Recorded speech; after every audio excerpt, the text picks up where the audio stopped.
I am not going to take my clothes off, Kevin. All right. Dang. Well, that's the cold open. Oh, my gosh.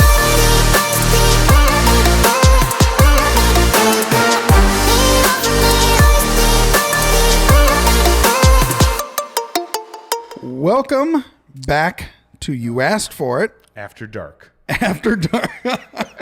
After hours. You Asked For It, the restricted series, where we talk about the topics that are trigger-worthy.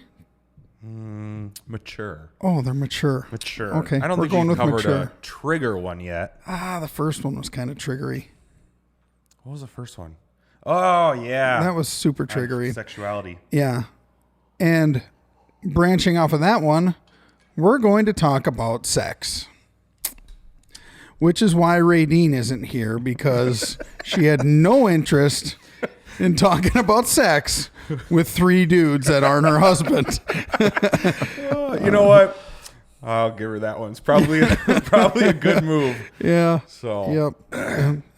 That's good, because then, I'm closest to proximity wise. Yeah. So it can be very then I don't have to be like, so anyway, what were you saying? Hey, just so you know, it's very uncomfortable for me to talk about this topic. Very uncomfortable. Mm-hmm. Okay. Well, then let's peel back the layers of this onion. Dive in. So, how far is too far?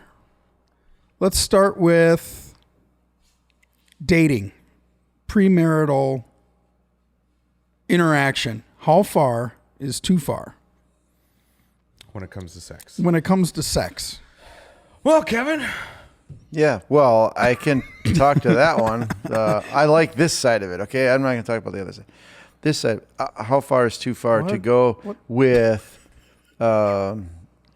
having intimacy with two people that are dating? Mm-hmm. When we ask the question of why, first of all, I think, why is there a limit of too far? And I think God tells us there's a limit of too far, but I think that limit, we have to understand the why first. Mm-hmm. And that is this, that every person, we always think of like males and females are different. We're really not, in a sense of our personal self in an intimate way is a very precious and private thing that should only be, for health reasons, for our own mental health and our emotional health, for health reasons, be reserved for ultimately our life partner. Unfortunately, we live in such a promiscuous culture, and just how we dress and advertisements and TV and all that stuff. We've kind of broke down those barriers so much that we've abused ourselves in a sense. We've ripped ourselves off in a sense to make it like, well, this is no big deal. But I think if we go back to the core of every human being, we are private people under our clothes, really. Mm-hmm. And I think sometimes even kissing can go past those boundaries of my personal individual self being shared in an intimate way with somebody else should be that one person that I'm going to for the rest of my life. Mm-hmm. At least I think that's the healthiest for us. Mm-hmm. So when how far is too far, anything beyond, I don't think there should be any physical contact in a sense. And I know this sounds so old-fashioned, but if we haven't been so abused by it as a culture, I think we'd all be better off reserving ourselves for that one intimate, ultimate partner for God. So when you say how far is too far, anywhere beyond, I think even in conversation, sometimes conversation can go further than it should to expose ourselves to another person in a very intimate way that's not our life partner. But that's my view, okay? So shoot it down. So when it comes to sex, even talking is too far. Yes. About it, I think, yes. I do. I think it can be, yeah. I wonder, you kind of bring up this, let's look at the bigger picture sort of thing. I wonder if when it comes to before you're married sort of stuff, to even, to back up in a few different areas. Instead of asking like, how close to the line can I get? Asking what's wise, I think, is kind of what you were talking about. How much of myself am I going to open up to this person? How vulnerable am I going to be? Those sorts of things. But I think too, a lot of people go into dating with the wrong intention and wrong goal of just, I just want to have fun. I just want to have a good time. This person looks really good. And, I just want to, kind of give into my physical carnal desires rather than, is this somebody I could see myself spending the rest of my life with? And I mean, this is just my opinion, but I think by the third date, you should know whether like this is going to go somewhere or it isn't. This idea of like dating for 10 years seems ridiculous to me. The idea of once you're engaged, waiting 2 years to plan a ceremony seems ridiculous. I mean, okay, it's just my opinion. Yep. But I think our whole like approach to this dating thing is skewed, So along those lines, how far is too far?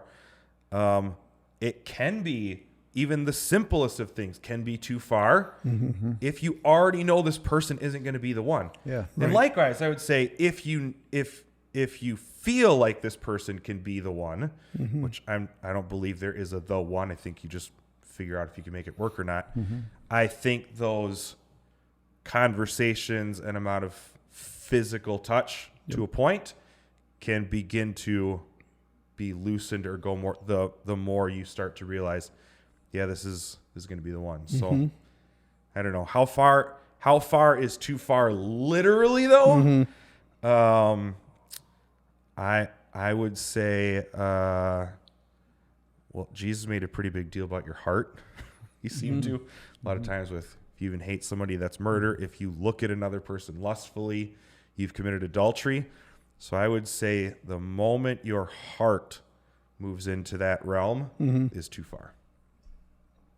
Well, So yeah, that's a good one. I mean, I know, like, I grew up in youth group and stuff, and the typical answer is, well, of course, intercourse and oral sex and all that sort of stuff. But I think it starts way, way before that. And I'm not sure on the whole, like, the amount of physical kissing, or I have no idea on that.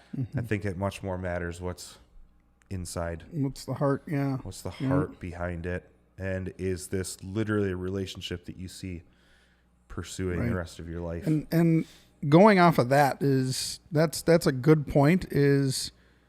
At least this is my opinion. Men and women, or boys and girls, depending on what age you're at, we're different. In the sense that we're looking for different things usually, and this isn't every case. Yep. But this is is 99% of the cases. You might find some offshoot ones. Girls are looking usually for that knight in shining armor, that one guy that can be my guy forever. Usually girls are looking into that. Sorry, that was not an earthquake, by the way. And boys are not looking for that. Yeah, usually. I think we usually... I'm still close enough to a teenager that I know exactly what boys are looking for. Yeah. I would say what my neighbor, an old neighbor of mine, used to call boy, because he had two girls, and when he decided to give them the talk, oh boy, what he called them, walking somethings. Yeah. And that's pretty much it. Teenage boys are that. This is a mature audience. Oh, okay. They're walking boners. Yep. Is what he said. And I've taken that because now I have all girls, so they're going to get the speech. That's the speech they're getting from me. Just stay away from them. I have not had the talk with my girls yet. Yeah. They're still a little too young. It's coming though. But I just think that looking at it that way, guys aren't looking for, wow, is she someone that I can talk to? And we share same interests, and we have the same values, and they're not looking for that. I value this other human being as a human being, or do I just value she's hot? Yeah. Having, a couple minutes of fun. Right. Couple minutes. Yeah, it's just different what we're looking for, So, yeah, as far as too far, I would agree. I think it's a heart issue. Mm-hmm. It comes back to what's my motivation? Why am I doing this?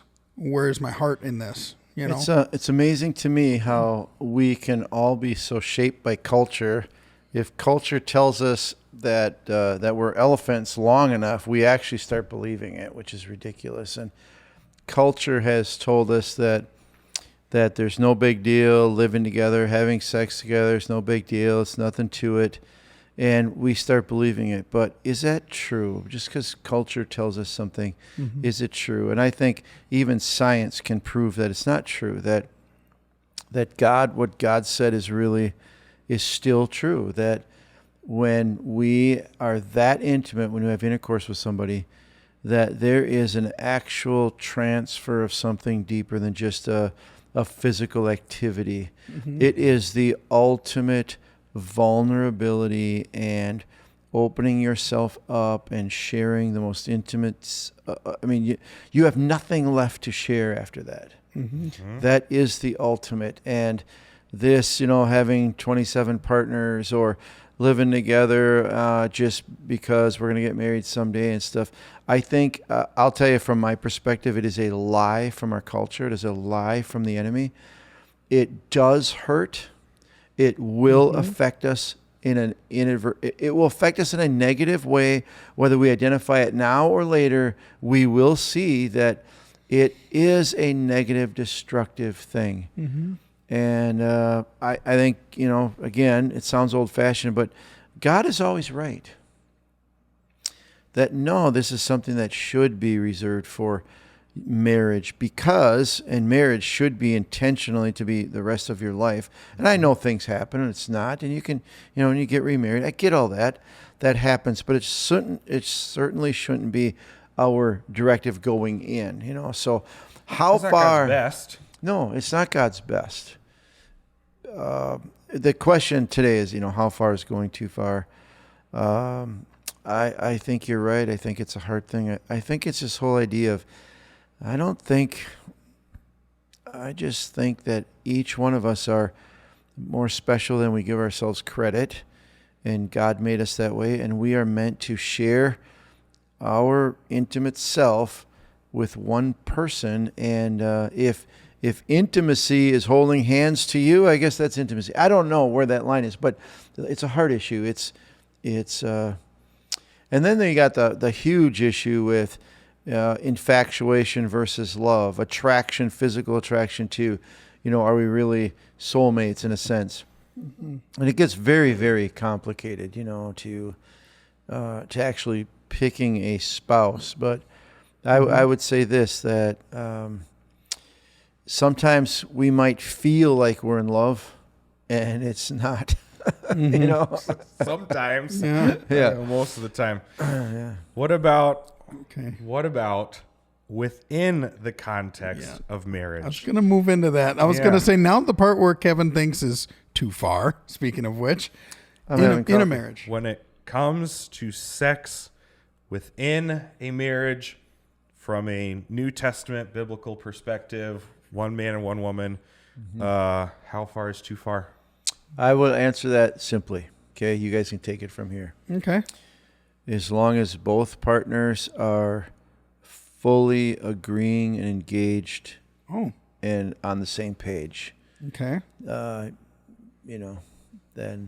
that's between you two. As long as one is not forcing the other or making the other uncomfortable. Okay, so now I've got some pointed stuff. Since that's the guideline, is watching porn together okay? I would say no, because again, it goes back to a heart issue. And I would even say, in some of these, as long as both are consenting, I would maybe put a little bit more of a qualifier in there when you get into stuff like role playing and things Toys like that, and all that sort of stuff. I think outside of the pornography piece, some of that stuff maybe can be, but I think we need to be very careful with where our hearts are at and whether we think we're not lusting because it's with our spouse, but we're imagining somebody different than our spouse, or we're like Right, this made right. up scenario. It is lust can happen even with your spouse, sort of Right. thing. When you're trying to think of something different or make them out to be someone different than they really are, because Right. I don't know, you're bored with them or something like. Right. So I think in both of those cases, I would generally agree with that. Those things didn't even come to my mind. Like I was thinking, I wasn't even what about thinking of- what about That's a big swinging? thing, though. What Wow. about porn? What about those that Swinging, type of I stuff? think swinging, I think is clearly off. Yeah, Pornography, that one's an easy one. same way, easy off. But I think even in some of these other things of just sexual acts between two people, Right. where's your heart at? Right. So that's what I would say. That I would agree. I mean, if you want to get into the nitty gritty of how far is too far, Right. I'm not sure there is one, as long as both people are consenting and And there's agreed no with it. other people involved. I just honestly, I wasn't even going there. Like, okay. Well, and that's why I brought up like the pornography portion of it. It's there's no one else in the room physically. There's no Yeah, other but people there are there. people but there are there, people. yeah. They are totally. I mean, it's still the same thing. Yeah. But Yeah. No doubt. that would be who's getting hurt? I mean, Both of you. yeah, Yeah. yep, Both of you, because one or both of you are dreaming about somebody else, and one or both of you are feeling devalued compared to this, perfection sort of image right. that you're looking at or watching or whatever. So I would say on the flip side, one of my favorite things in the entire Bible is Oh, I didn't know where he was going either. But I'm out. We're done. in the Bible. You should have started there. Okay. In the Bible, one of my favorite things. Good. I mean, I knew in my head where I was going. I didn't. Yeah, and but I we had was no ready to idea leave. where you were. Wow. We Okay. both went. Okay. Here we go. In the Bible, my favorite things Paul writes is, I think it's in 1 Corinthians 7, this idea that married people should be having lots of sex. And that really, I mean, in his instruction that he gives, the only time you really shouldn't is when you're going to devote yourselves to prayer. And both agree. And both agree for that, and it's for a short while. So, like, I think, unfortunately, especially in some Christian marriages, culture's done such a poor job at sex, and it's this taboo thing, and we Christians don't think about it, don't talk about it, oh my gosh, it's evil. And it swings into our relationship, and there are so many sexless marriages that really harm both people. Absolutely. How far is too far? Okay, what's the reverse? How little is too little? Right. Also, Right. Yeah. Absolutely. there should be a healthy amount of physical intimacy between the husband Right, and because wife. there's a connection there that happens is. that doesn't happen with anyone else at any other time. It's literally its own thing, and it's super important. Yeah. Again, I think it would go back to both agreeing. So what do you do in a case where one partner wants to have sex more often, the other one doesn't? What do you do there? I mean, I would just say with that little bit, talk about it often. Try and find out from the other person maybe why they don't. Is there a health issue going on? Is there a self-confidence issue going on? Is there, seasonal depression? I don't know. Maybe there's some sort of underlying thing that I'm going to assume most of the time this is the guy wants to and the wife doesn't. Maybe there are just some things in there that, as husbands, we've done a poor job at trying to really understand our wives. Sure. So start there.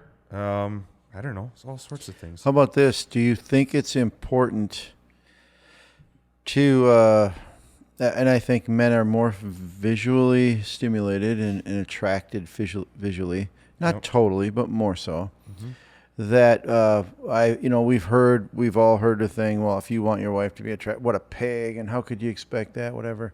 Do you guys think that there should be a motivation there as a married woman to look good for your husband? Or is that just totally off limits? If he really loved her, he wouldn't care, and that kind of thing. Or do you think there could be? You touched on it, and I could give you the answer, but I'm asking you guys. But this whole communication and honesty is so important, so important. But what do you think in a case like that? I think if that's an important thing to the husband, he should communicate that, and I do think it is part of a wife's responsibility to fulfill that need. Absolutely. And also, I mean, all the time, and this extreme sort of version. But it should also go the other way too. Like Sure. if the wife has needs and is not expressing them or communicating them How about this? to the husband, Absolutely. that open communication. has to The happen Bible as well. says, you touched on it, but where your body no longer belongs to you, but it actually belongs to your spouse. And I know that, could this mean, well, let's say one really wants tattoos and the other one says, no, they're not attracted to me. I don't. Where does that balance? Or I like your hair this way and not that way. Well, I like it. I want it really, really short. Woman's hair. I want it really, really short. And the husband says, but I really love your long hair. And so issues like that.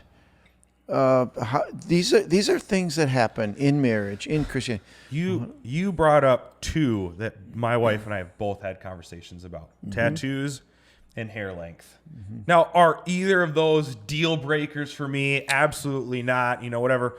But I have shared my opinion with her that, because she said she has a tattoo on the inside of her arm and she wants to get a few more. And I just have told her, like, I'm not really physically attracted to, like, a lot of tattoos. Now, am I going to love you? Of course I am. It's not like, but like, I'm just going to tell you my preference. Yep. And the same thing with shorter hair versus long. Like, this is my preference. And we've definitely had conversations about those, and she's definitely heard what I said and tried to But do that. isn't this where it comes in, where Paul is honestly talking about that you belong, and it's talking both male and female, you really belong to your spouse, and your body's no longer yours to be selfish with. You have to be considerate of the other person. Like, hey, I'm yours, you look at me, what do you want me to look like? Or, versus, and I think these things are so poo-hooed that what you said is very important. I think they need to be talked about, and there isn't a lot of room in a marriage for total selfishness, on either side. So, yeah, my wife and I have also had those conversations, but it was hair length on guys. She doesn't like long-haired guys. So I'm like, so on the top no of problem, your head, no not problem, on the bottom of your head. no problem, no problem. I said we can work that out. Yeah, I beards used to have are hair down to huge. here, but and then she sees pictures and goes, oh, we would have there are never. a lot of women who don't like beards. Yeah, they really don't. And I know my brother Chad has a beard, looks a lot like yours. It's a lot grayer His and shorter. wife But adores it. He would shave it off for his own convenience, but she really likes it. And so, that's part of marriage. That's part of intimacy. That's part of fulfilling each other's needs in that way. Right, and she likes beards. My wife likes beards, but it's not her favorite style of fit. She likes goatees more. The little neater, trimmed up. And then I grew this out, and she's like, "Yeah, I like it." It took some growing, but A little neater leaves a lot of room on you. on me.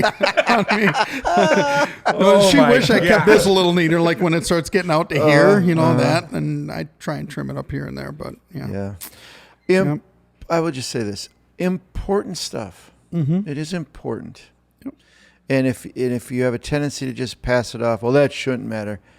But it does, okay? But it does. Yep. Absolutely. I think we covered everything there. If we miss something, that just leaves the last question of just favorite position. Yep. I'll go first. Deer in the headlights. I'm just kidding. We're Christian missionary. We're No. gonna end now. Okay. Thank All you. right. Wow. What? Isn't that the I thing? thought you said Remember a long time ago, I said, somebody give us like a topic or a question that's going to make us really uncomfortable. This Yeah. one did. I think we found it. Yep. Yeah. Okay, so now you got to submit questions. We're almost done with this, 4-week mature thing. Yeah. Uncomfortable. Why are you looking at me? I don't want to make eye contact Yeah, anymore. don't just look off into the haze I'm learning somewhere. something about myself right now. Like, I'm very uncomfortable. Yeah, Yeah. That's awesome. All right. Well, now the challenge has been laid out. Go ahead and put something that will make us super uncomfortable. Join us for next week's topic where Kevin solely himself answers, is masturbation a sin? See ya.